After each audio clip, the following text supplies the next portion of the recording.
Why? It's a dark and hopeless feeling, right?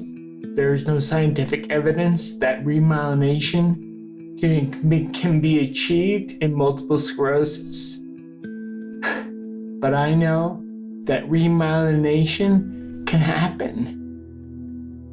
The way to restore myelin is through what is known as oligodendrocyte precursor cells, or simply OPCs. This is where the great mystery lies. There are OPCs inside our demyelinating plaques. So why no remyelination? I know, I hear it from you guys. It makes us scream and cry. Through discovery and practice, I found the answer. I don't have the scientific proof, but I don't need it. I'm not screaming and crying. I don't feel the MS that used to control my life anymore. Hey, it's Steve. It sometimes makes me chuckle to think about all the systems of the human body that are connected and work together. Even when, to my small brain, it makes no sense whatsoever, long ago, I decided that it didn't need to make sense just for it to work. Most people know what our thyroid is, right? It's a small butterfly-shaped gland located right around here, in front of the neck, under the skin. It's an important gland that makes and releases certain hormones. The hormone's main job is to control our metabolism, and that's what we always hear.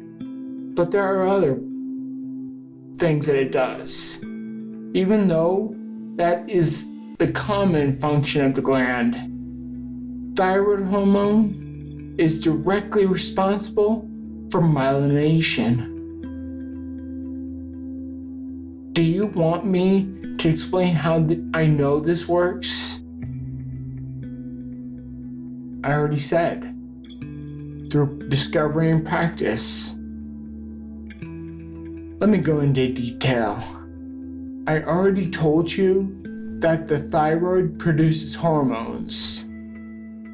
One of these hormones is called triiodothyronine, or simply T3 for short. This is what we need to trigger remyelination. In all the data I found, it suggests that the thyroid hormone, this T3, will favor myelin sheath repair. And it's not just the scientific papers I've read. And I didn't find this by reading papers.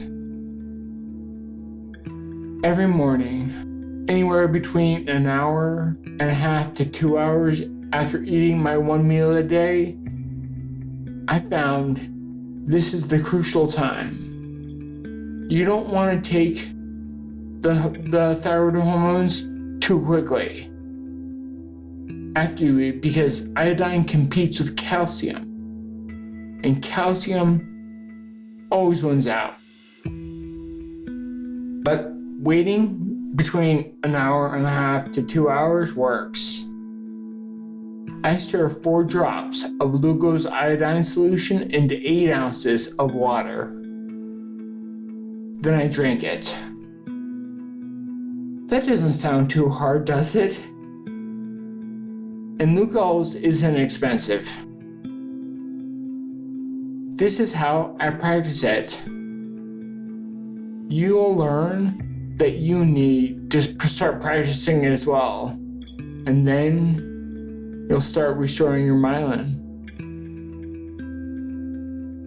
Now that you know the reasons of how, why, and when, you'll soon enjoy the benefits of remyelination. I heard a few of you comment to me that you've started taking glucose iodine solution. Now, the same ones, these same subscribers, do you have any updates to report to me? Let me know down in the comments. Thanks for watching. Make sure to like and subscribe so you never miss a video. Until the next one.